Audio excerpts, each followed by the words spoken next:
Hello. Yeah, that's your name. Squirrels got me. Big Jim. Yeah. Really cold and fun. Cold and fun. Cold and fun. That's good that you think that of it, because that's what deer hunting typically is cold and fun. Yesterday morning, I'm glassing up on the pass, and I see these deer moving. And I'm like, ooh, there's some deer moving. All of a sudden, I just see this person just head down, just hauling ass, wearing shorts and a T-shirt with a pack on. And I'm like, is that Tard? My dad always talks about floating through the woods like the autumn breeze. So Robert's when you're the 275 pounds, I don't know how you do that, but the Freightliner. It's just like a creeper.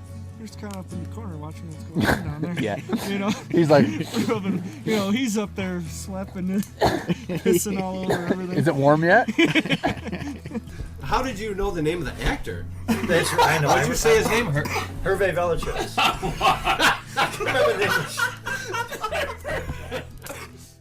You know what pert near means. If you know what pert near means and you live in America, you're a redneck too. Welcome to the Log Talk Podcast, brought to you by Pert Near Outdoors.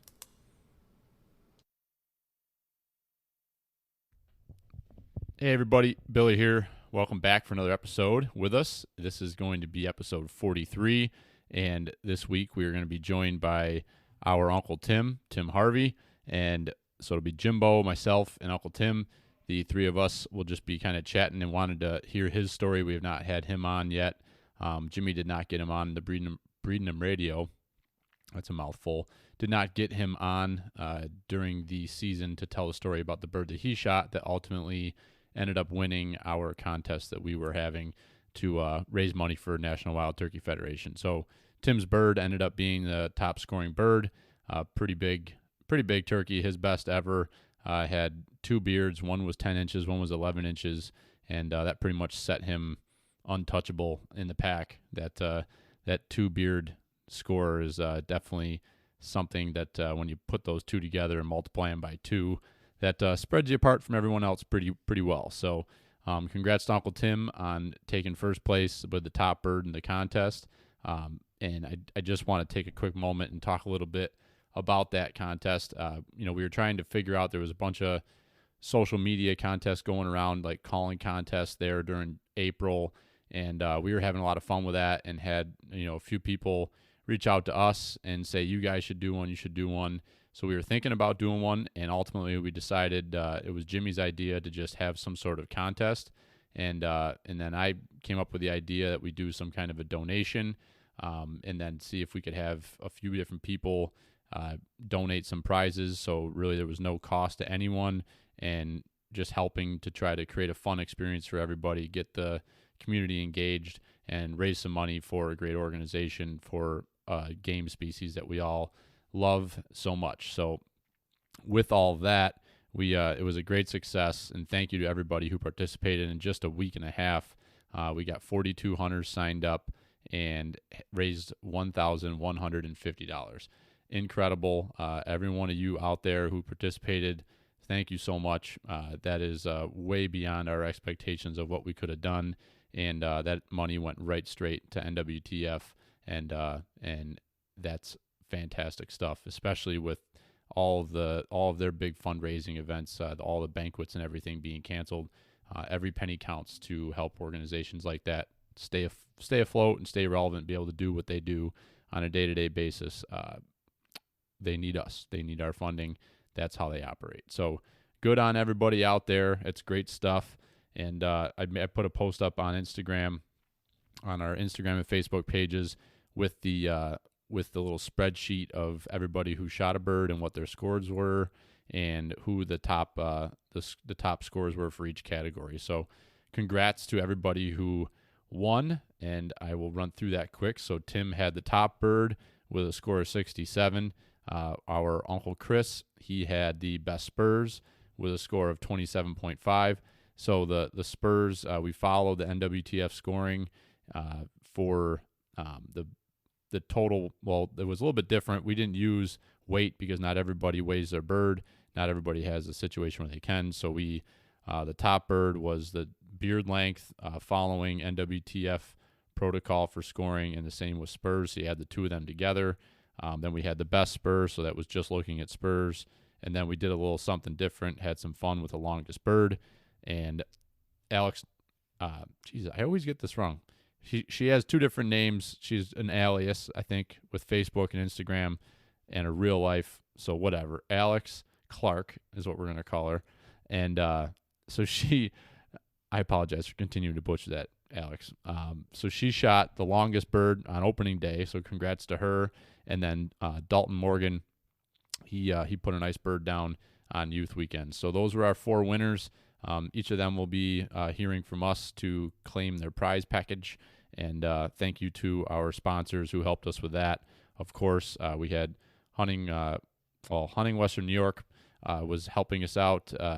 Whitetail Company was supporting us. Whitetail Company is doing a lot of great things with a lifestyle brand, so putting out some cool hats and apparel and stickers and things like that. So check them out. Deadhead donated a European mount for somebody to use this upcoming fall when they shoot that big buck, and that is John Peterson out of Lancaster, New York, so he'll be doing that for you. And then, of course, Pertinier Outdoors, as always, we're here to support you and love you.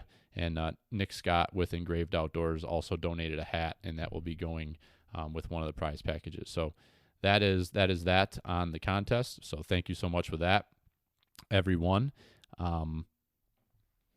So as we roll into June here, we're going to be kind of turning our sights primarily onto deer season and getting everybody fired up for that.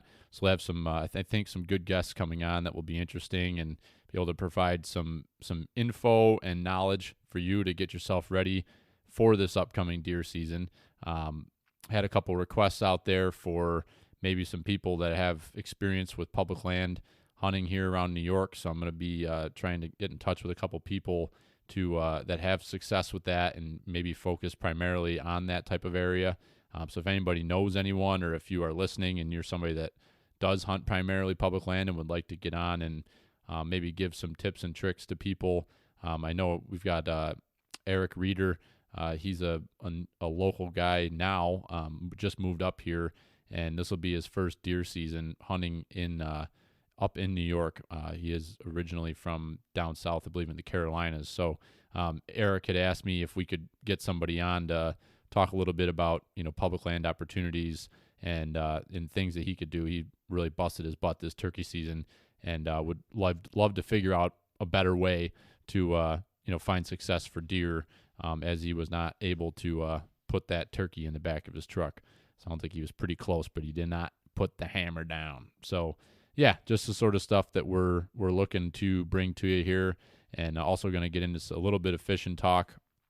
Probably have, I think I got something lined up with a group of guys that run a bass, like a bass tournament series around the Finger Lakes.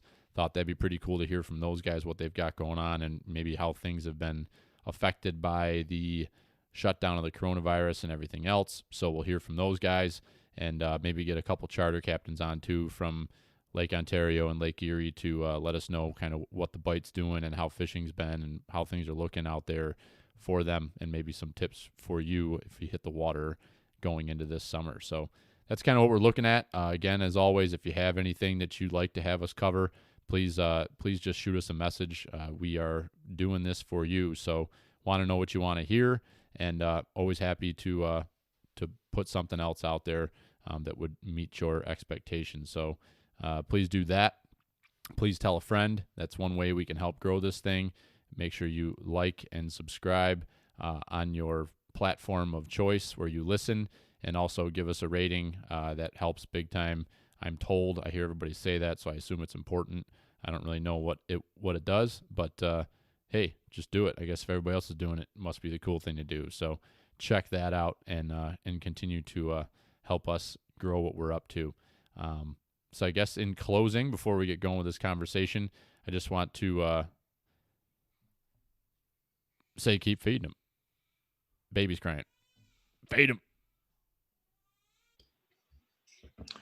All right, this week we are here with Tim Harvey. I believe he's been on the podcast a few times here. We're just catching up with him here at the end of turkey season. He joined our turkey challenge. And as of right now, this is Friday night, 5:29.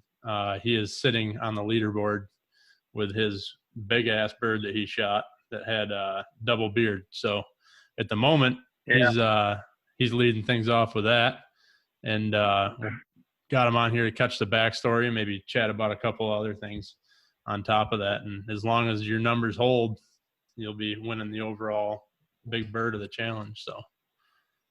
Yeah, I wasn't expecting that. I mean, it's always cool, but wasn't expecting that. You know, you never know. A double beard is definitely a very, like, I think I've seen maybe one or two of them. Yeah. I mean, it's not very often. I've seen some guys shoot like triple or quadruple bearded birds, and it's like, where the hell do these things come from? Well, this thing was just a big bird too. I mean, the actual head of the turkey, that actually impressed me more than anything else. The weight, everything was good on it, but the head was like, it was like as big as your fist, and it was like, it looked goofy. It was so big, you know, just a big bird. And I saw the beards, and I've got thicker beards, but that one, it's the first one with a double I've ever got, you know. But this is a smart bird. He was very wary and stuff, very, very difficult. He was smart, but, you know, we were after him last year, or one just like him. You know, you never really know because they don't have horns on their head to really tell for sure. But Right. He was roosting out of the same areas, just very difficult, very wary. So he screwed up, and to my benefit. So I was looking at our sheet here, and our sheet says that there was 21 inches of beard on that bird.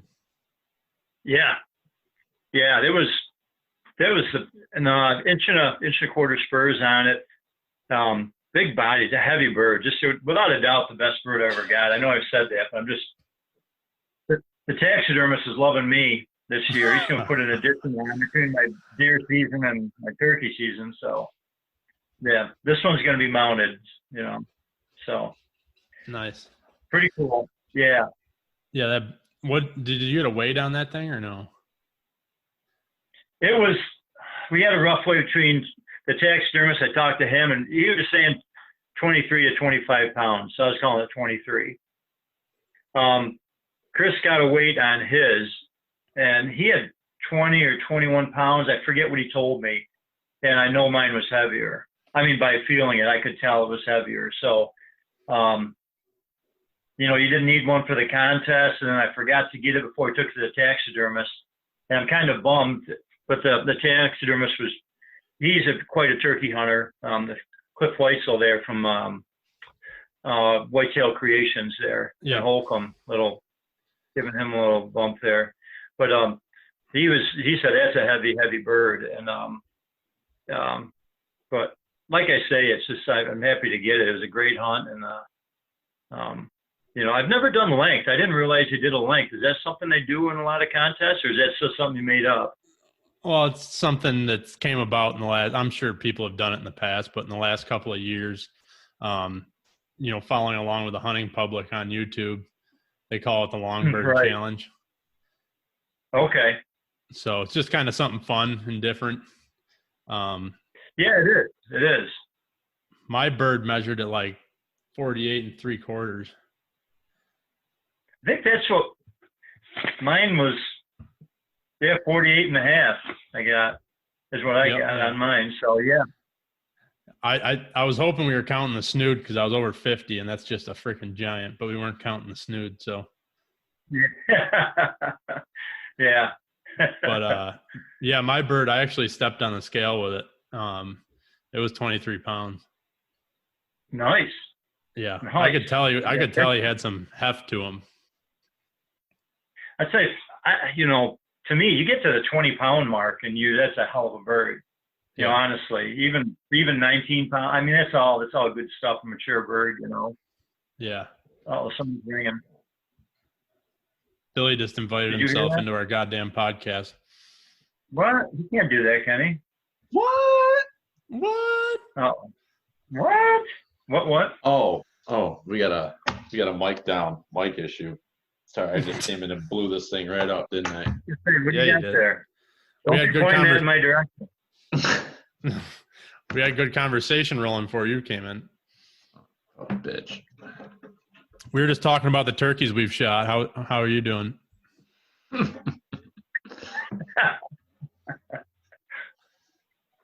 I prefer the I just like to call them in. I like the sport of it, you know. Like to tease them. Yeah. And scare them? Can you hear me? Yeah. No. No.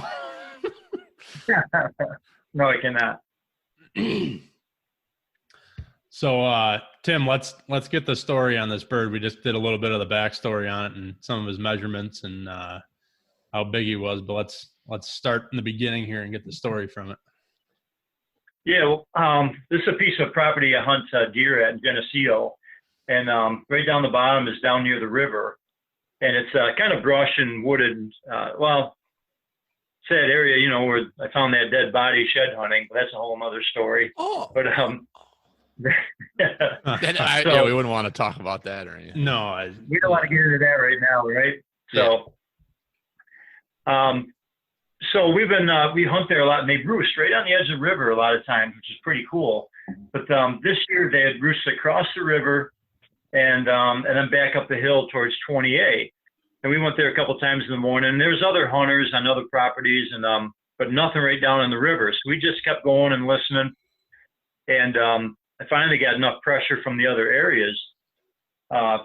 We saw them in the field in the evenings. Me and my buddy were watching, and we said, hey, the bird was right out strutting a couple times during the week and then flying up with the hens. I said, they got to be roosted right there by the river.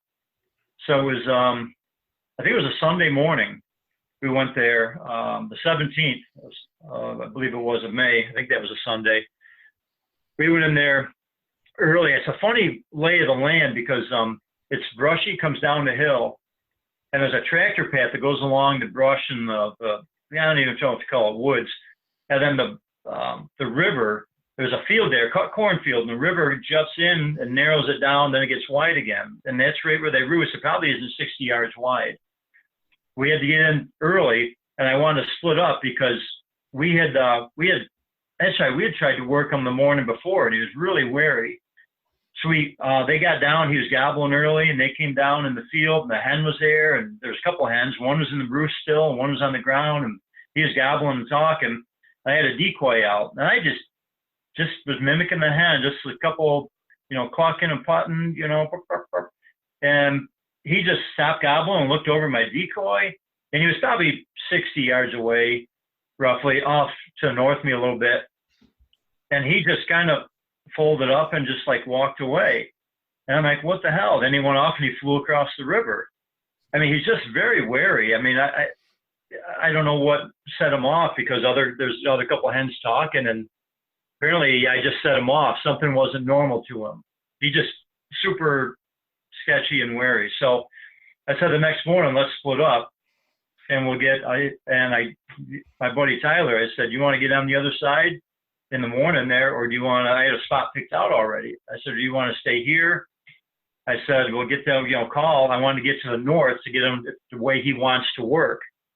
So he said, well, you know where the spot is. And just so you know, I gave him the opportunity to go on that side, and he didn't want to, or he gave it up. So I went over, we went in early, probably 4:30, and walked in, and he sat down, and I kind of had to walk past where I figured the bird was, and then cross the cornfield, and then come back, and it's really, he's in the trees there. You can't quite see him because it's dark, and I found my spot, and it always seems better when you try to pick a spot out than what it ends up being.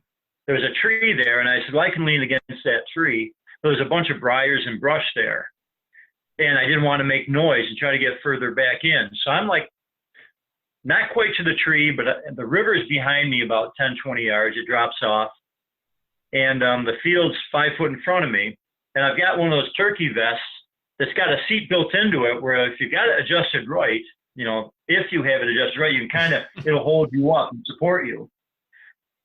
I did not have it adjusted right. So I was like in the kick back mode, too far back, but it was dark out. I'm like, well, I'll just sit here and wait for him to gobble. I'm like almost laying back all the way.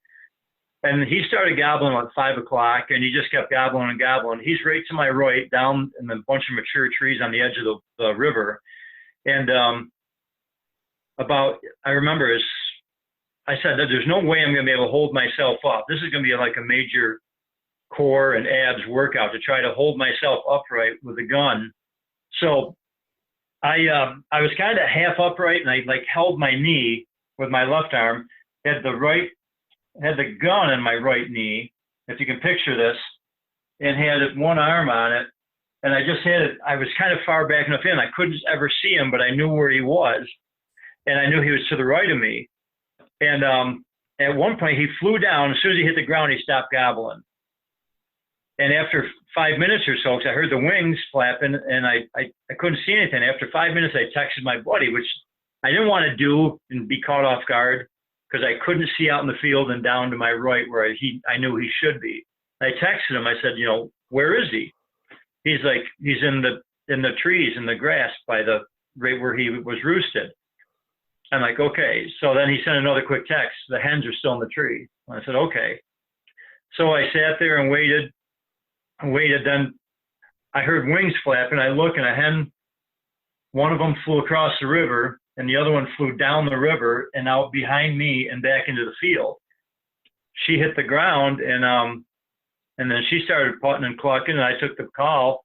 I had that wedged against my leg, and I started doing a couple putts and clucks, and he gobbled a couple times. I knew he was coming towards me. I just set the call down, and he come right up by me and to me, and I saw him. He was probably like 15 feet away. He just walked out, and I was he was so close, and I was like, well, let me get him a little closer. I'm like, what are you waiting for? Just pop him. And I shot him and dumped him with one shot there. But I had been holding myself up. I just kind of laid over and collapsed for a minute, laid on the ground. I was so beat after trying to hold yourself upright. So it was the most awkward position. Which hand were you using to operate your call on your cell phone while you were holding your gun and holding your leg? Well, I abandoned the cell phone. The cell phone was third arm, or down. what was that? Well, you don't want to know. I'm very talented. No, I had the gun on my knee, so I'd let go of it with my right hand, the gun, and keep it propped. And then he was texting me back. It was vibrating, and I'm like, I'm not even answering it. And I'm holding myself up like this, and I got the one hand on the gun. I'm like, you better make sure you got shoulder good, because I had 3-inch mag. And one hand on it. And it was, I'm glad I didn't have my single shot little partner there with the 3.5 inch. That would probably clip me in the face, I was wondering if you wish you had that single shot. Was that a 10 or a 12 gauge? That's a 12, but good God, it rocked you, dude.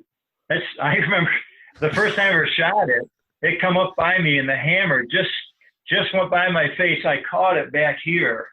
Like, I've never had to grip a gun so bad. It was, to go to another quick story, after that, I said, well, I got to practice shooting this thing a little bit more. So I set up in the field of the target, nothing behind me, and I'd shoot. Boom!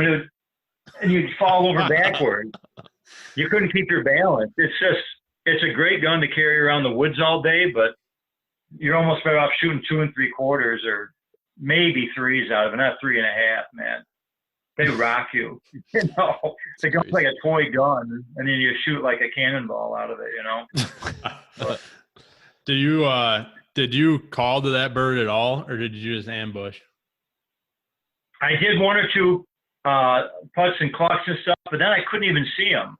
And then I just sat there. I knew the day before he went north, and it was as much of an ambush. I mean, I putted and clucked a little bit. Like the one, it worked out in my favor, because she went down the river and then come back out in the field and it landed. And then so I did a couple, then I just stopped, because he was just so smart. It wasn't as much an ambush as anything, honestly. So no calls on roost, and then just a couple when she landed in the field and did a couple. Yeah, he gobbled his ass off from 5 to 5:24. I mean, I was counting, it would be 6 seconds, then 18 seconds. I mean, not much more. He never went 30 seconds. Wow. It was unbelievable. He was so fired up. And, but then when he hit the ground, he stopped gobbling. And, but, we've worked a couple good birds in that area before. And, that was 2 years ago. You don't know if it's the same bird or not because it was a nice bird, but they're just very, very sketchy and smart, and wary, I guess, maybe as much as smart, but yeah, I shot a real nice bird. What's that? They got a quick escape there too. They know, if anything ain't right, they can just jump the river and, they've done it to you several times. Yeah. Last year I was calling, I had my buddy Tyler and his son with him is doing a youth hunt. And I had the birds on the other side of the river, on the Leicester side. And I had 3 good birds, I say, 2-year-old, whatever, 6-inch beards, whatever, on the other side of the river. And I could see them. And I wanted them, I go, if they're going to fly across, should come this one opening where Tyler and his buddy was. He was to my left 20 yards. And they wouldn't cross. I'm like, what? It's going to be, you can't even hardly get them to cross a creek or a fence row, much less a river. So I said, they're gobbling their ass off. I was looking over a little berm and I could see them. And then so I said, well, the hell with it. I got nothing to lose. I'm going to belly crawl away in the winter wheat field and make them think the hen's leaving. Maybe I can draw them out and they'll fly to that nice open spot by my buddy. And I start belly crawling away. And as I look over my buddy and he's like waving. Tyler's waving. I'm like, what? And I turn on, they had flown across before I could even get out. Of course, I figured, well, I'll leave my gun because I don't need it and I can travel quicker without it. They flew out on the other side of me, so he couldn't shoot. And then 1, 2, 3, they popped up, walked out of the brush there by the river, and then they saw me in the middle of the winter wheat field and turned and flew back. I'm like, mother fuck. I called 3 birds across the river, but you couldn't, I screwed up and I wasn't ready. So, but that is it's really a unique, tough spot there, but there's usually always birds there too, Yeah, I always struggle with, how much to call them. It's like they're on roost just gobbling. It's like, what do you want to do when you hear a gobbling bird? You want to call that thing.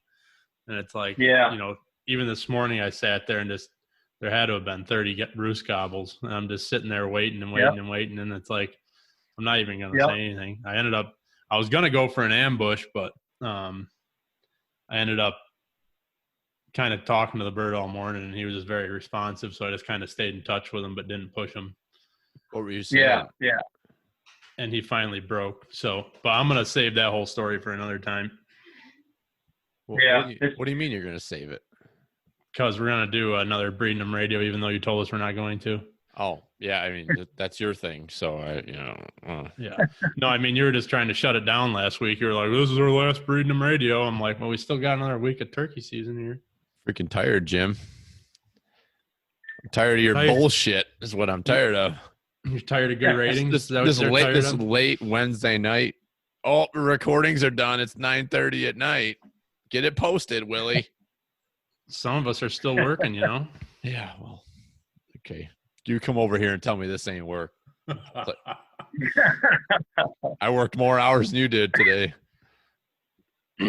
That's right, because I didn't work at all. I turkey hunted. Yeah. I worked. Cheers to that. So you flipped him right over, and that was that, huh, Tim? Yeah, I dumped him. And actually, I think I shot a little high because if I had been dead on, I would have blown his head clean off at the distance I was at. And but he just dropped, and I knew he was a mature, good bird, but I didn't realize how big he was. And it's cool. I said I shot probably my other biggest bird at that exact same location, different setup and everything, but they roost in the same trees right on the edge of the river. And he had hens and went up by me away, and there's too far to shoot. And once they got by me, the hens were feeding around. He was just strutting, following them. They got by me, and I just started messing around with my box call, just mimicking the hens, just putting, clucking. And I could look through, I was leaning against the hedgerow, and I could look through the brush, and I could see the hens coming down. I go, shit, the hens are coming to me. And like, I had my gun up, and after I got him calling, I didn't have a box. I don't know if I had a mouth call. I must have had a mouth call actually, because I couldn't have had the box call then. I had the gun up, and I go, holy shit, the hens are coming. And I was on the edge of that tractor path, and the hens walked by and just, looking for the other hen. And here he was strutting, walking by me. I shot him at, 15, 20 yards. And he was a fantastic, beautiful bird. And it's one of those after the fact, you're like, I should have mounted that. He was strutting and such a good looking bird. And then I always regretted that I didn't mount that bird. And now I got this one from that same spot. I said, screw it. I'm going to mount this bird. I don't care. May probably never do another one. And the only other mount I have is this one behind me here. That's more like a breast mount with a fan and the beard and everything, That's one I got in Maine. But I'm like, screw it. It'll look good up at camp. I mean, gobbling off a tree limb and stuff, with the beard hanging. So should be pretty cool. Did you ever mount one warm? You got him out of warm. Can't. It's not the right answer. No. But it is. It is, but it isn't. So is that mount behind you there? Is that the actual bird, or is that like one of the things you would buy from the store and just put your fan on it? No, that's the actual bird, the breast and everything. Gotcha. I mean, I think the head is a replica head, but I don't know if you can see it or not or well enough, but it's I don't know if it's the head and the breast. The head is replica. Then you got the fan and you got the spurs on the bottom there with a shotgun shell. Nice. Yeah, there's like I say, that's a replica head. But it's kind of cool. I got it up there, and it's kind of got some different color in the beard. Some cinnamon and cinnamon red and black and stuff in the middle of it. Nutmeg, anything? Fire crotch. Parsley, rosemary. The curtains match the drapes? Did they? A little cracked red pepper, a little bit there. So was that a moose paddle there that I saw up on the wall? Yeah, probably pretty near. I think that's a good little segue for what we wanted to touch base with you on here next. So to finish the turkey story, congratulations, and hope that bird holds up here for the rest of the weekend for you. I got a quick question on that bird. What'd they do? Were you? No. Did we lose him? Oh no. Oh, there you go. We're cool. I didn't catch the beginning of the story, but were you on this same bird for multiple days or a week or? Well, it hadn't been roosting right there. They normally roost right there, and they're roosting in other spots. In areas I was going to go with, other guys were going at. It was just north of the property that we have exclusive, and I was going to go after them, but I saw other vehicles there. So I don't want to be a jerk about it. So we stayed out, and then I think it was just the pressure brought them right back down and roost in the same spot that they typically always do. So we would just go and listen or watch the fields. And my buddy Tyler called and said, hey, I'm seeing that bird out in the field. He's strutting 7:30. He got a couple hens. I go, damn, they're back. So they got to be roosting those trees. So they were there last year in that spot down around that river. And, like I say, you don't know if it's the same bird or not, but it was a good mature bird. So we set up on him that Saturday, and he walked off, couldn't get him. And then they had a lot of good hunts and been around a lot of gobbling birds this year. And I'm just like, I want to kill this freaking bird. He's smart and he's wary and he needs to die. Yeah. It's just cool. I think it's because Uncle Chris, he was on that bird he was on that for several days. You guys had a couple hunts on that bird, and Jimmy, the bird you got, and a lot of the guys you've had on Breeding' 'em Radio, it's a lot of the same story. A lot of the people putting a lot of time in on a single bird or a group of birds and ended up capitalizing. So maybe that's normal, but it's cool capturing everybody's stories, and there's a lot of similarity there, especially late in the season where people are catching up with those birds that they were after and just couldn't get the shot on them. Yeah, that one behind the house that Chris got, I put a lot of time in there, and of course it's a spot that we don't have first dibs on, so to speak. So we have to make sure nobody else is there. But fortunately, they honestly, I don't know how they weren't getting that bird. I mean, you got to be a little creative, and you have to get in there ass early in the morning. And I'd go in the middle of the day on the weekends and pick a spot. Where can you sit? And then what's the shortest route in? And okay, I'd mark it on the field edge, because you go in the dark with no light on, and then you see, oh, there's a hen to our right 20 yards. And we had to do a couple setups to get closer and closer. That one took us several hunts. That was a pretty cool hunt. I wish I had a chance to get on that call with Chris and Joe when they got on, but that was a great bird too. His spurs were bigger than the one I got. They were, I think they were inch and a quarter or better spurs, inch and 5/8. 3/8. Is it 3/8 were they? Yeah. Fuck, they're probably the best spurs I've ever seen. I'm not a world class turkey hunter, but I've seen a lot of birds, and they're the best spurs I've ever seen. Yeah. I told them to mount the fucker. Warm. Right. I'll walk away. But I think that right there, I want to just identify something you said, and I've never thought about that. I mean, I've maybe thought about it, but never really consciously thought about it going in on the middle of the day, not while you're hunting, while you figure the birds are off doing something else. And if you have an idea what they're doing, pick a spot.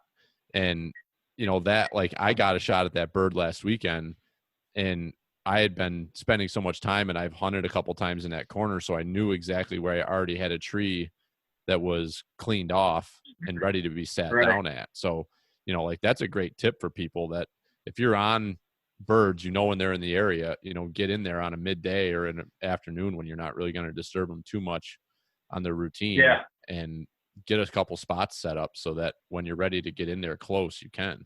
That's a great tip. Yeah. Yeah. It's honestly, I've always, you kind of joke about it. We've killed birds at, 10 o'clock and later, 9, 10 o'clock and later, we should sleep in and go out at 9 or 10 o'clock. There's something about being in the woods in the morning when it wakes up. And I've been fortunate. I've had a lot of setups, a lot of last 10 years or better, where I've been able to sit there and watch birds gobble on the roost and wake up and watch them spitting and drumming on the roost. And then it's so cool. I took Rachel out there, my wife, in the past, and she's like, wow, that was really cool before season opened. We went out and just set up quiet. But I would go out in the daytime, middle of the day, and I'd pick a tree, and I'd cut little saplings down, I'd move all the stuff away so I know right where I want to be. I did that with Chris.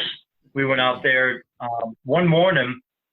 We hunted, and then I came home early that day, or maybe I had the day off. But and I said, I'm going to go out there. It was 11:30. I gave a couple calls, see if they're in the area. Nothing was there, so I went, picked another spot closer, picked a way in, and moved some stuff around the tree. But it was tough going in there without a light. You look at it in the daytime, you're like, this won't be bad. In the dark, dude, it's freaking hard. You're trying to make no noise.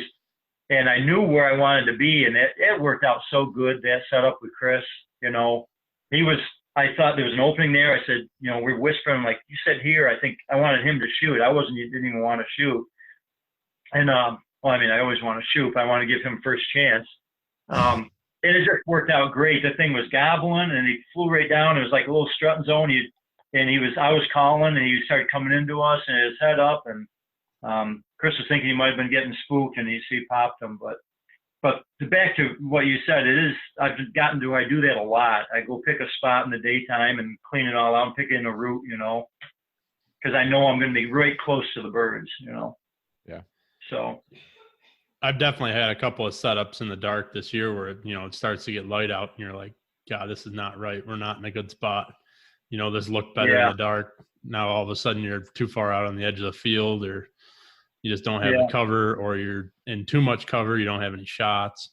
So I've definitely done that a little bit too, where you kind of see what the turkeys do the one day. And then, the way we did it is we were doing it before we left. We'd see what the turkeys do, and then we'd go to a tree, or we'd go to where the turkeys were and look for the best setup.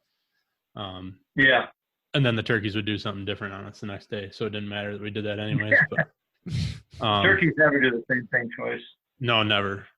Well, I heard that sometimes. on a hunting show once, I think. Yeah, me too. Yeah. But no, like this morning, I was walking in the dark, and I had in my head what I was going to do, and it wasn't. I got down there, and I'm like, "There's nowhere to sit." I knew exactly where I wanted to be, and there was nowhere to sit. So it was definitely a difficult setup. But if you would have gone in, and a day prior or something in the middle of the day, and made that spot sittable, it would have been a comfortable sit to watch everything that I watched. But instead, it was like a struggle the whole time I was sitting there to even enjoy it. But yeah. That's what I say. If you're not comfortable in the first couple of minutes, you're going to be in agony by the time that morning hunt's over. You gotta be a little comfortable. You gotta be, or it's going to suck. I think anybody who's turkey hunted much has gone through that. But I was actually in like shoulder high shit that was like around a telephone pole, and it just happened to be that there was like a lane into the telephone pole, and then it was just like the telephone pole and the lane out. And I'm like, I got in there and took my vest off and set it down up against the pole, and I was sitting there, and then it started getting light out, and the gobblers started gobbling. They were on the wrong side of the pole, so I ended up kneeling there. And then after a while, I was like, realizing they weren't going to come running right in, so I had to like adjust slowly and just mat a bunch of more shit down so I could actually sit down against the pole. But I thought you weren't going to tell your story, Jim. I'm not. That's all I'm saying. Just to relate to this situation, if that pole was prepped, it would have been a great spot to sit. There you go. Nice. Before we go to your segue, Jim, I think we need to address Uncle Tim's his findings this spring. He kind of, if you're okay to talk about that. Yeah, I mean, is that something you want to share publicly? Yeah. That's fine. It's interesting. So what'd you find? It hasn't officially been released, but I think we all know who it is. So. Yeah. But yeah, I mean, we can talk about it if you guys want. So what had happened? What had happened? Well, and me and my buddy Tyler on this same piece of property, we deer hunt. We were doing shed hunting, and I don't remember the day. It was pre-corona, so it had to have been late February. Early March, yeah. Because I talked to you right before the outdoor show. That's when that all happened. Yeah. We were looking for sheds, and we were just wrapping up in some red brush, that thick stuff, and we just kind of split up and, didn't really know where each other were. I mean, we knew we were probably within 50, 100 yards of each other. And I got down to the bottom area and started going back up in, and I see my buddy Tyler step out, and he's just standing there. I walk up to him, and he's like, come here. He's got this funny look on his face. He goes, I got to show you something that's fucked up. Something like that. And I go, all right. And I'm like, what could you possibly show me? I'm thinking, I'm following him. He's not talking. And he can be a ball breaker and stuff. So I'm like, and we start walking through this brush before we stop, or before we get out of the brush. He stops, turns around, he goes, it's a human body. I go, what? And he goes, yeah. And we go further and step out, and there's like a pair of jeans, kind of all frayed and tattered from weather and I think bugs and stuff. And there's just like somebody had laid down. I mean, there was a shoe still on one foot, and then the other shoe was off a couple feet. There was no rib cage or arms or anything there, but the skull was probably 10 foot away or something. And I'm looking at it going, then you can kind of see through the jeans a little bit, and you're seeing bones, and I see the skull. And I'm like, holy shit. And we're just looking at each other like, this is like surreal.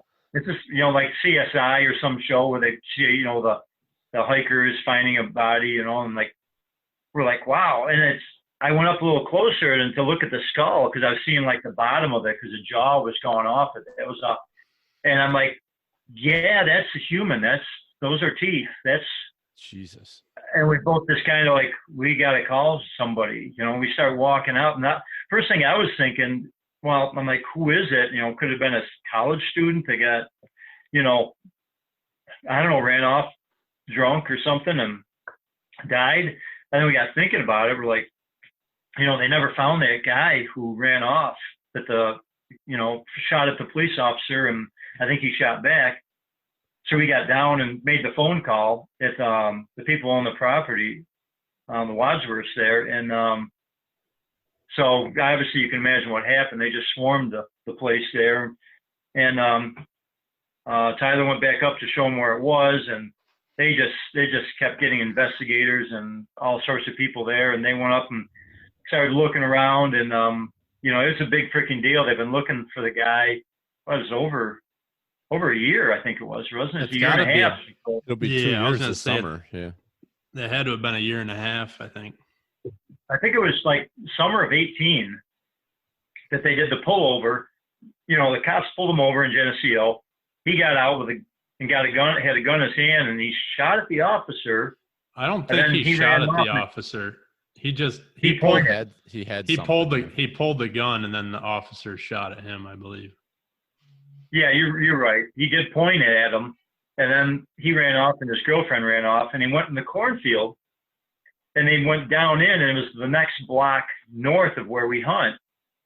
And they apparently said they surrounded it, so it would be, what's that, 20A,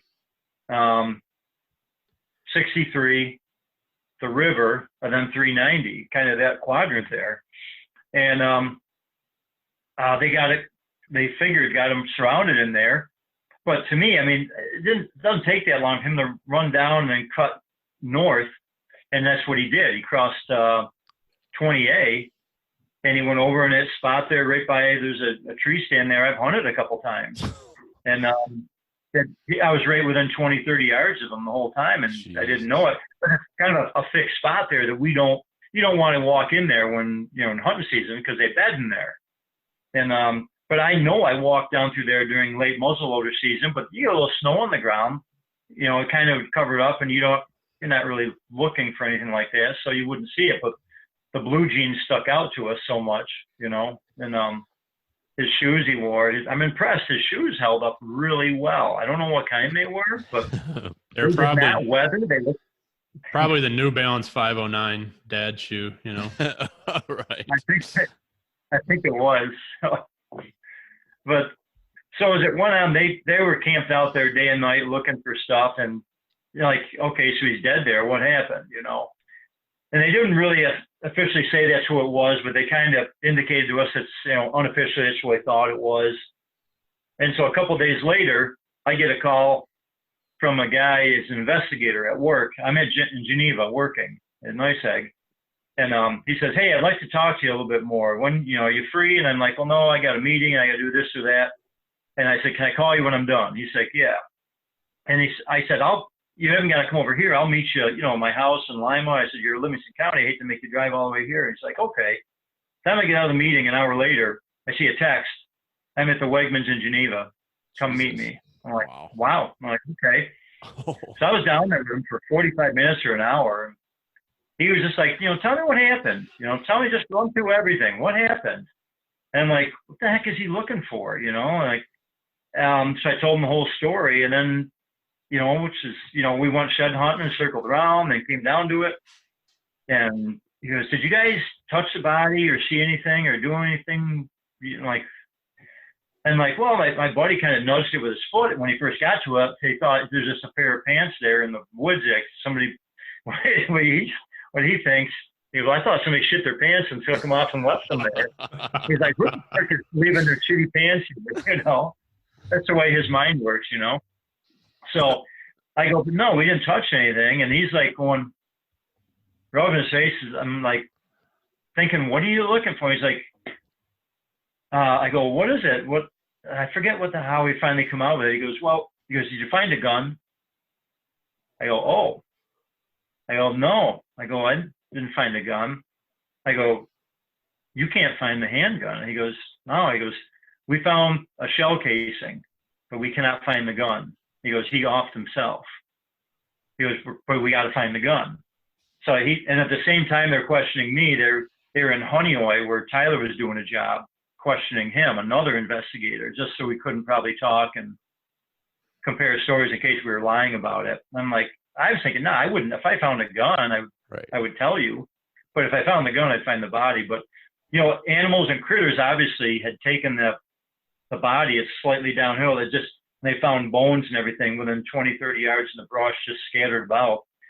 And I want to ask the guy, I still have his card. Like, I'm thinking he shot himself. Maybe it stayed in his hand and rigor mortis set in. And then, fox or coyote grabs it, not to be gross, but grabs the hand or arm and drags it off. And, but, the shell casing was right there in the vicinity of close where he found dead. But the gun, it took him like 2 weeks to find the gun. Oh, they did find it. Yeah. Yep. He finally found it. And it was in the area? Yeah. Yep. Holy Downhill. Shit. Wow. Of it. Yeah. So I got it. It's been long enough. I should be able to call the guys, but they haven't done a public, I thought they're going to make, like a little media announcement, we've identified, because they said we don't want to say till the dental records come back. And obviously it's all things point to that guy. But what's crazy to me is that he got away. He got out of the area, where they're looking for him, and he ended up shooting himself. Yeah. He had, I was just surprised. Let's say he figured, well, they're going to catch up to me. They're going to put dogs on my track. I'm screwed. I just might as well kill myself, He got out of the area where they thought he was, and I heard rumors, unofficially, the guys, the sheriffs doing what they were searching for him, they heard a lone gunshot. And it's just surprising me how nobody looked across the road with dogs or anything, Right. Fuck, I mean, he was 200 yards off the road, maybe 3, but 200, and not that far even. There's a tree that offered shade, and he just was sitting under there, and I don't know. He just figured, well, they're gonna get me. But he could have got away. I figured he's down south or somewhere now. That's insane. I figured he's either in the river or he hopped a train out of there or something. But that's what I figured. It's exactly what I figured. He tried to cross the river and he got swept away or drowned, or I mean, I don't think the guy was any great athlete, but he got away and he ran down and got across the road. I mean, I saw the video of him. He didn't look like I don't think he's running any marathons, but it wouldn't take you long to get out and across the road. It's kind of, I'm not a police officer, and they, I know they do their job and they're great, but it just surprised me that nobody ever looked over there, Well, it's a learning experience. I mean, thank God the guy didn't get away, and he didn't, he's not out committing more crimes. And I'm sure that with all those sort of things that happen, like, it's just like tracking an animal. I mean, how many times have we gone to track an animal and, you're like, oh, I thought I heard something over there, but there's no way that deer went that way, So I'm sure they're gonna learn when they certainly confirm it's him, and I'm sure they're gonna learn from that and get better the next time they're going after a situation like that. But those Livingston County boys have had some wild shit in the last couple of years. Jesus. I was gonna say, between that nut and the tractor trailer here the other night and this, they've had a freaking interesting year or two, Yeah. So they weren't letting that guy get away. No, you know what? That ended the best way it could have too. I didn't, be funny, but he was shooting. He wanted to kill or hurt people. It's the best way it could have ended right there. It's insane. Same way as that guy I found. You know what? If he's going to be that way, and he had a record and he was wanted, then you know what? It ended the best way. Nobody else got hurt. So. Yeah. No doubt. No doubt. So. All right, pertinent criminal investigation is case closed. Nice work. Yeah. Yep. Yeah, that's a wild one. Yeah. Did you want to talk about his Yeah, we're for hire. We are we're a for-profit organization. If you need us to walk your woods and look for things you've been missing, more than happy. I did ask the sheriff's department. I know a couple of guys that are hunters. I'm like, during this process, I'm like, do you find any sheds? I'm like, if you find any sheds, you got to give it up, man. You got to give it up. Yeah. this guy's like, no, we didn't find any, but Probably got them all sitting on the dash of their cars. I know. I found a real giant set there, like, God, it's probably 140 and 150s, a match set in that brush a year ago, or no, it'll be 2 years ago now, something like that. But yeah, so I said, you better give it up if you find any sheds. And he said, no, I don't believe him.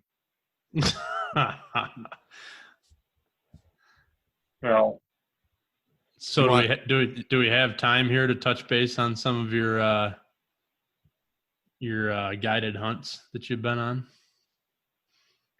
Yeah, I mean, we can. I know it's like, we can do a little bit, yeah. I mean, do you feel like, or do you want to make it something big we can jump into? I think we could scratch the surface maybe a little bit here, and then if we want let's do that. Let's just scratch let's tickle it. And then we can. I think it would be good to have a full on conversation about it, and maybe we can get Woody on sometime too. Yeah. I mean, there's a lot to tell. I've had a lot of fun going with different outfitters over the years, and that turkey behind me here on the wall. I got there with Woody from Woody's Guide Service. Dan Woods, his name. We doubled up. He got one, and I got one. Turkey hunting in Maine, I'll just say real quick, there's turkeys everywhere down there. And we drive around after the morning hunt, you can get something, you see turkeys in a field, you go up and knock on the door, like, yeah, go ahead. I mean, you just go after turkeys anywhere you want. The homeowners and property owners are really cool. But so I got that in Maine because I got to know Woody, because I used to work with an outfitter from Canada and doing outdoor shows. I met Woody and several other people, and I'm pretty fortunate to meet a lot of outfitters, and I've hunted in several different provinces in Canada, Manitoba, Quebec, Nova Scotia, Newfoundland, and even New York, not New York, in the United States, U.S. I've hunted, not as many. I've hunted turkeys in Ohio, hunted New Mexico for mule deer, Montana for elk. I don't know. I've been fortunate. And Maine, I've hunted Maine for bear, and I've killed a spring bear in Maine. Probably one of the few people, not to sound like I'm bragging, but people can say that because there's no spring bear season for hunting in Maine, except where I was. It's Indian tribal property. I got hooked up with an outfitter who had permission because the guy who worked with him was an Indian. I can't remember what tribe it was, but they allowed it. So I got a bear in Maine in the spring, which is very, very difficult to do legally, let's say. Yeah. So how long ago was that? That was when I was hunting, or filming and stuff with Steve. So that was probably, it had been like 09 or 10 or something like that. Somewhere there. I got that on video, I got a lot of good video that's never been publicized. It'd be fun if you would want to. I know you have a lot of good video. It'd be fun to get some of those and put them up on our YouTube channel and get them out there so some people can watch them and enjoy them. Yeah, I can remember watching some of your hunts from Nova Scotia and Newfoundland and stuff like that. Like you had some good stuff on film. Yeah, I've got that. I did the hunt with Woody with dogs. I never did a dog hunt before for bear. It was pretty fun, actually. Very fast-paced, moving and going. We got like the whole thing on video. Did really well. It's pretty cool. The first and only time I did it with dogs, I had a short period of time. I was changing jobs, so I said I better go now because I won't be able to do anything for a year and a half. So I went up there and did a fun hunt with him with dogs. First day out, we got a bear and got the whole hunt on video. I haven't done anything with that, yeah, I really enjoyed hunting and going out with different outfitters. I kind of figured as long as I could afford to do it, I didn't want to wait till I was too old and I couldn't get around, didn't have good health and stuff. But I mean, knock on wood, now I can I'll still do it, and I'm trying to put together a Colorado hunt for next coming fall, 2021. But And then, every year, as you guys know, I go up to Maine. I've kind of hooked up with Dan Wood from Woody's Outfitters, and Rachel and I go up, and now we work with them and help them. We kind of stay there and hunt for free, but we do work for them. She cooks, and I do baiting, and it's a lot of fun. I'd love to get something going like that around here, but it's a tough area to do guiding in. I had my guide's license. I let it expire because I wasn't doing anything with it, but I thought about doing it again. Getting something going for turkey or deer. Maybe using my camp up north. Dude, I'll tell you what. So this past week, Dallas and I went down to Pennsylvania and did a workshop with a guy by the name of Steve Shirk, and he'll be on. So this podcast right now will be out this upcoming Monday, but the following Monday we'll have Steve on, and he's a young guy. He's 34 years old, hunts all public land in Pennsylvania, and he's got his own guide service, and he's the only show in town, and really? and he is having a riot with it. Young guy, with a family, taking care of everything. He owns a landscape business on the side, or that's his main income, and this is just kind of his side gig. But like I'm listening to what he's doing, and I'm like, I know there's a need for that around New York. I think that maybe you don't need to book yourself out so you don't have any time for yourself, but you could book a few clients each spring or each summer or each fall. I mean, for deer, and you could hook people up for deer and for turkey, and help get people started. That's what people are looking for. Like you said, you have the camp there. Yeah, it's I've priced it out because I was looking, okay, if I was going to do this, and it depends if you provide the lodging or they provide their own lodging. But what people, as much as the hunt and learning to hunt and getting put on animals, hopefully, if the stars align, people love the social aspect. They want to go stay at. If you can have a camp for them to stay at, then just get the whole vibe. Where we're here to hunt. This is a hunting camp. Even if I don't see anything, I'm having fun staying here. You hunt, you shoot the shit with your buddies when you come back, whether it be a morning hunt or afternoon hunt. It's as much, to me anyways, and I think that it is that way with a lot of people. It's getting out and staying in an enjoyable camp and getting the whole experience. You could stay at a hotel room, and then I'll meet you in the morning. I'll pick you up, but it's not quite. Same. No, it's not a the hunting full. camp. Yeah.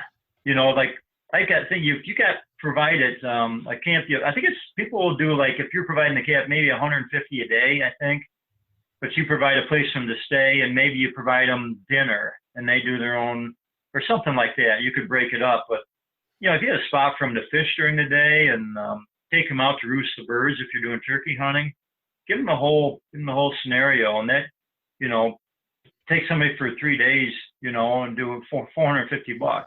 Yeah. And if you're into it, like you're talking, like the guy you mentioned, or myself, or you guys, I enjoy taking people out.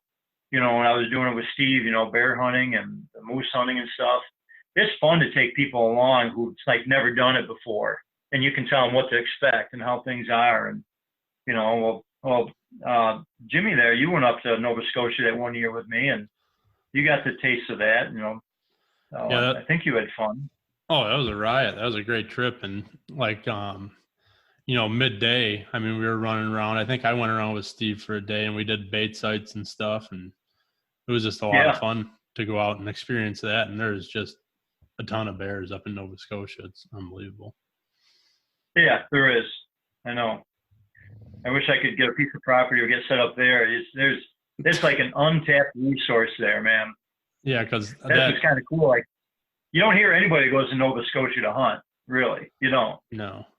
And that day that I shot mine, that second to last day of our hunt, you had shot one too.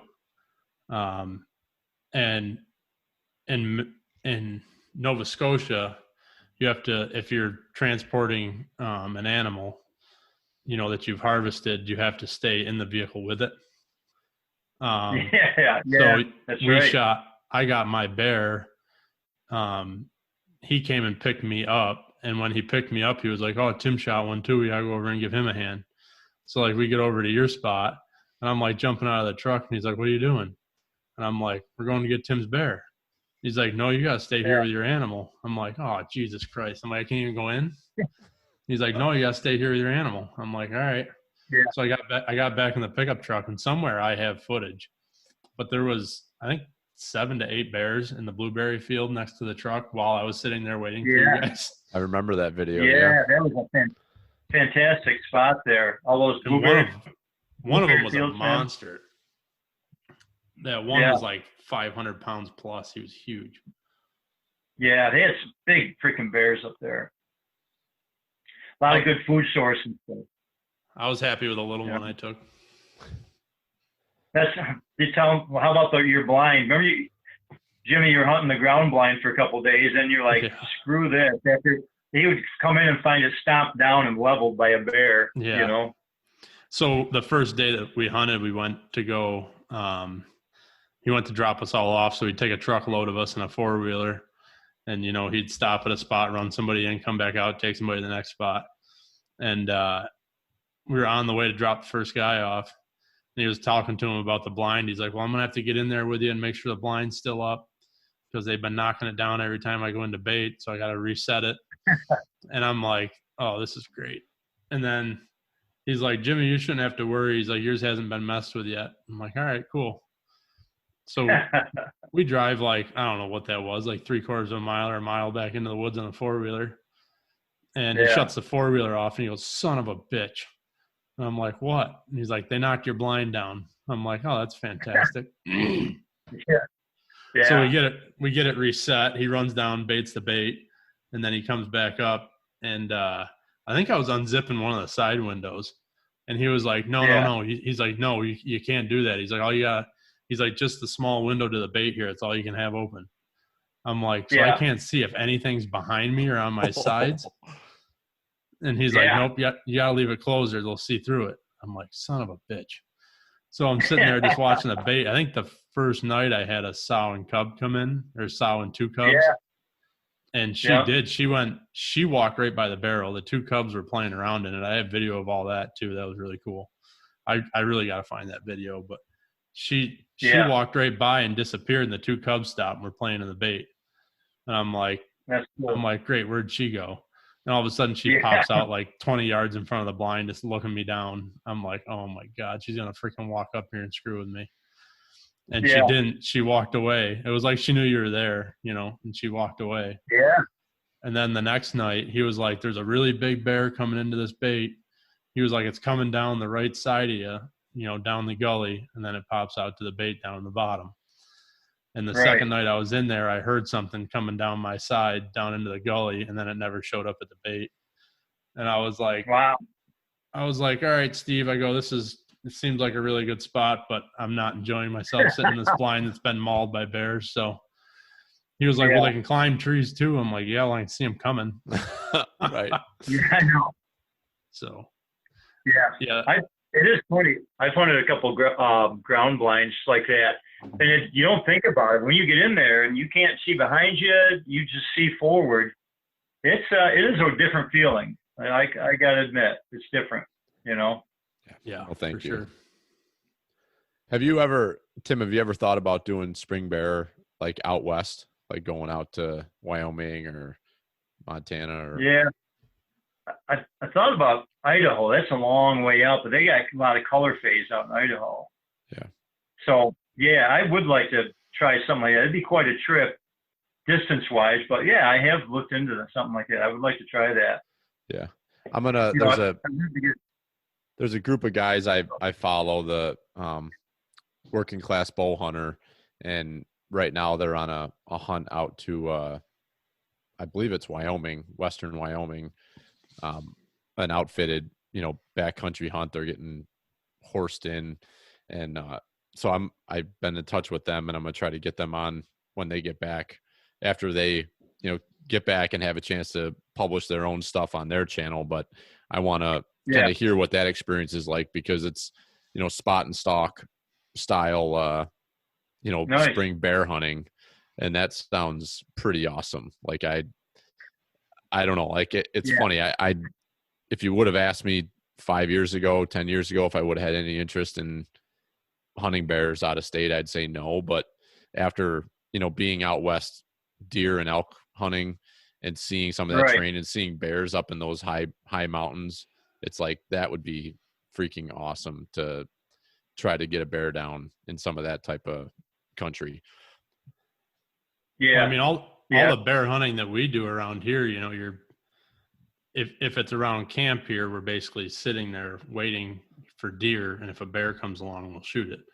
But if we're up north on our bear hunt, it's like normally you're in such, so thick. The woods is so full of foliage still, and everything's so thick up there that everything's like an anticipation waiting game.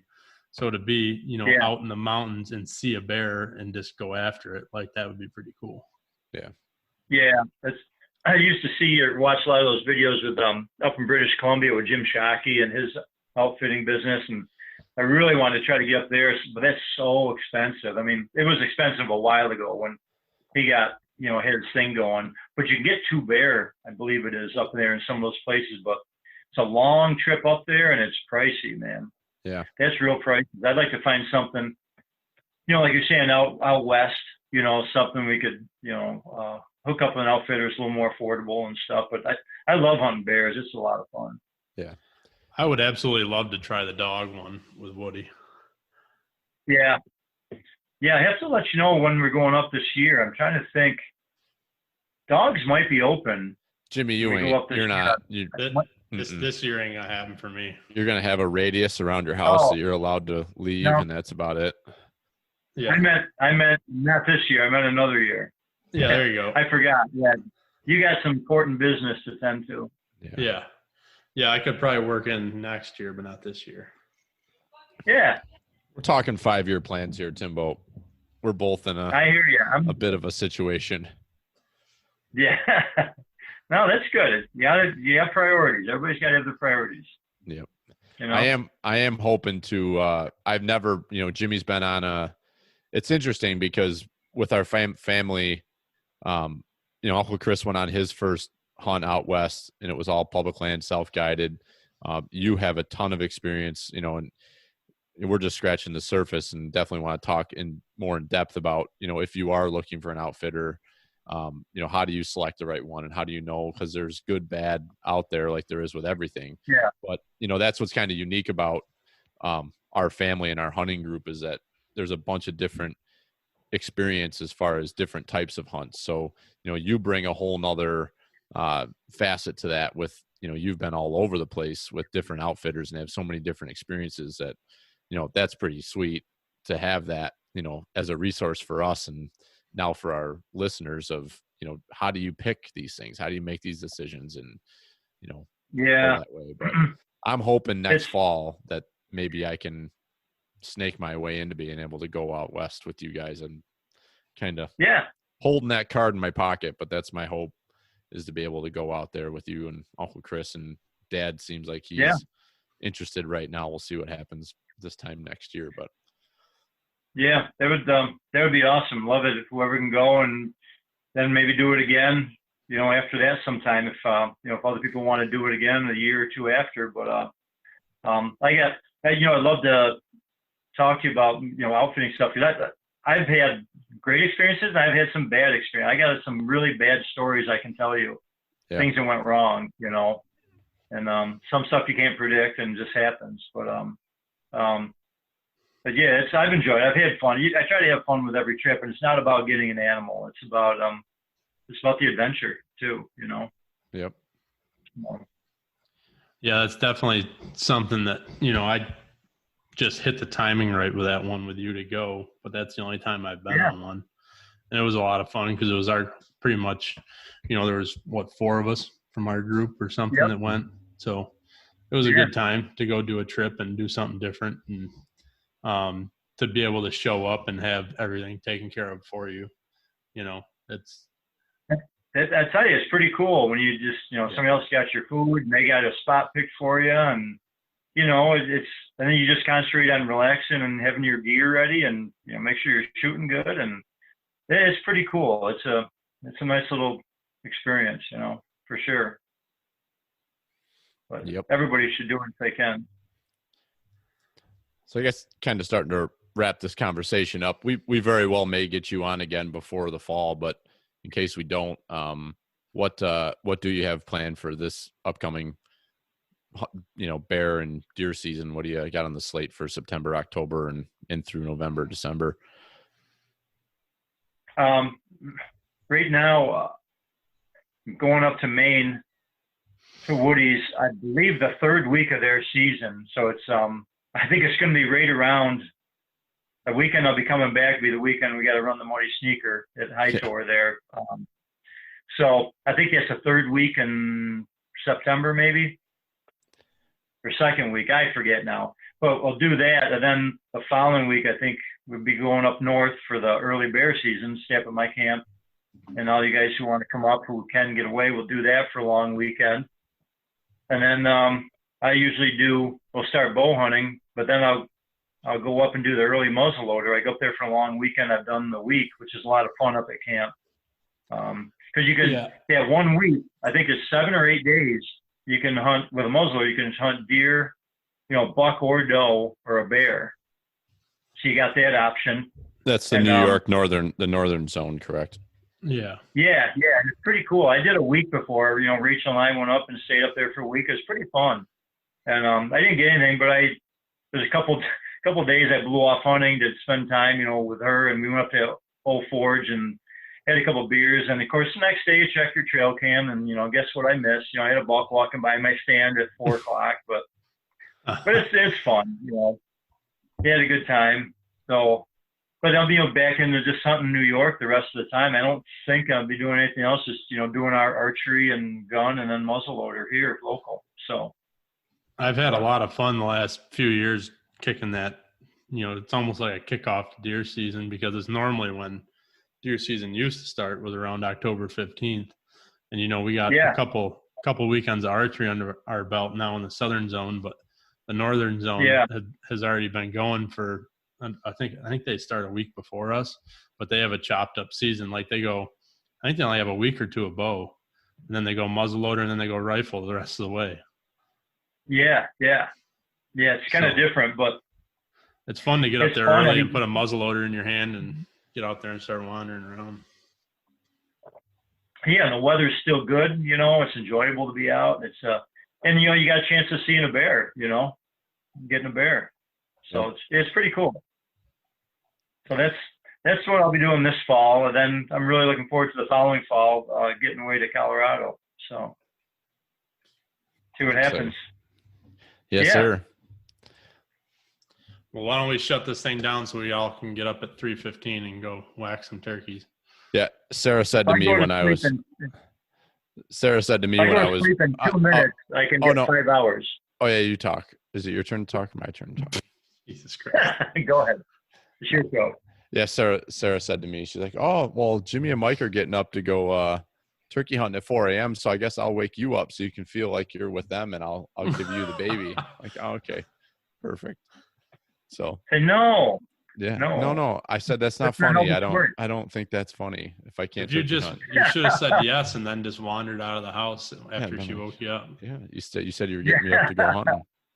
But and definitely in closing too, Uncle Tim, you've had a hell of a 12 months, or 2 seasons, I guess, whatever you want to say, with, shooting your best buck ever this past fall and then shooting your best turkey this spring. So, you got quite the expectations to live up to come this fall. So I wish the best of luck to you.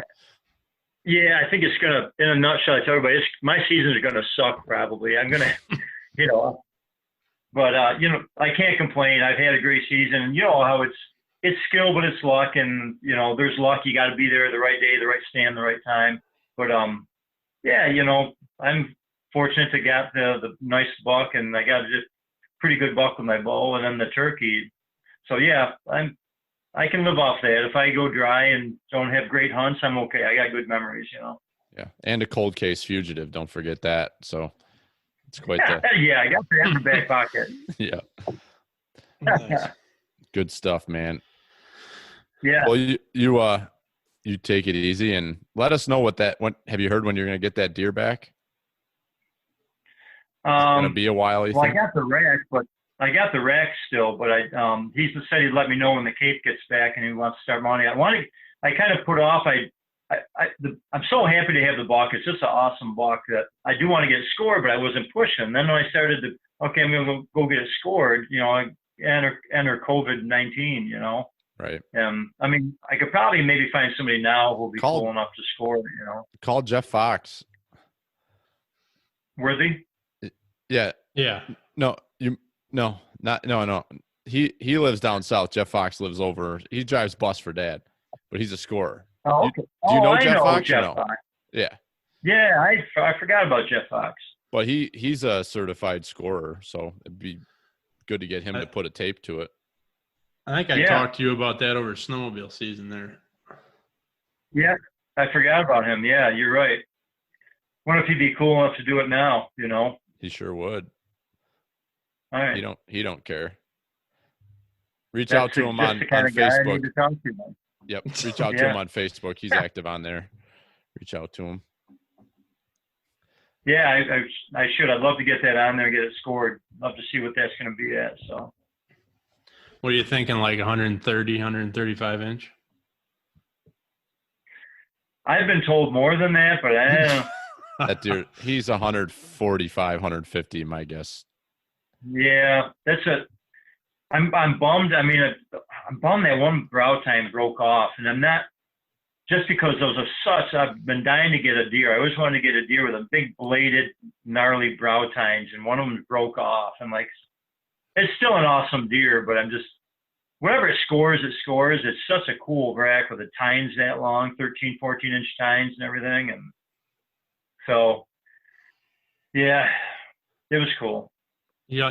You also got to wonder with a deer like that, who the hell was stupid enough to fight him and break his brow tine off. I know. Yeah, I gotta get some cameras back out early and see what else is roving around there.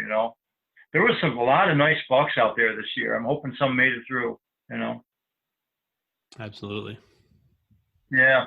Well, let's shut this thing down and go feed them in the morning. Yeah, sounds like a plan. Good luck. Let me know how you make out, and congratulations on your bird. Yeah, thanks. You too. And I want to hear the story about your bird. If you want me to interview you, let me know. Well, the thing is you'd have to listen to our podcast, because I'm not going to just tell it to you. Well, okay, fine. I'll listen to your podcast. Yeah, download it. We need the support from our family, for God's sakes, Timbo. God. Hey, I just learned how to get on a Zoom call about an hour ago. So the next step is downloading the Pert Near Outdoors podcast. That's the next step. Yeah. Yes, it is. I admit. Yes. So I think Tim's been on the podcast 3 times, and he's never listened to one. I'm embarrassed to say I haven't. It's not that I'm opposed to it. I just don't know how yet. I think we need an educational video for the elderly, I think is what we need to do. Maybe we could put together a spoof video of showing people how to use the podcast app. We could use. You could do that. Do you prefer Braille, or what do you need? You just talk slow and loud. That's all. Rub your face on it and see if you can figure out where it's supposed to go. Yeah, exactly. What are you rubbing your face on? Nothing. All right, let's wrap this shit up. Jesus. All right. We'll see you guys later. All right. See you, boys. Good luck in the morning. Tomorrow, guys. Yeah, you too. Thank you for listening to this podcast. I hope that you enjoyed the conversation. Make sure to give us a rating and a review on whatever platform you are listening on, if that is possible, and if you so feel encouraged to do so. And if you'd like to support the podcast, the best way to do that is to use the link in our Instagram or Facebook profile. It is a link tree, and feel free to shop at any of the stores that you see on there. We are doing some work with Camo Fire and Cabela's and Black Ovis, and I feel like there's a few others that I'm probably not listing. Mountain Ops is one of them. If you shop at any of those stores through those links, we will get a little piece of that action, and it helps keep this puppy rolling. So thanks again. Let us know if you have any questions or anything you'd like us to cover, and have a good one. Fade 'em.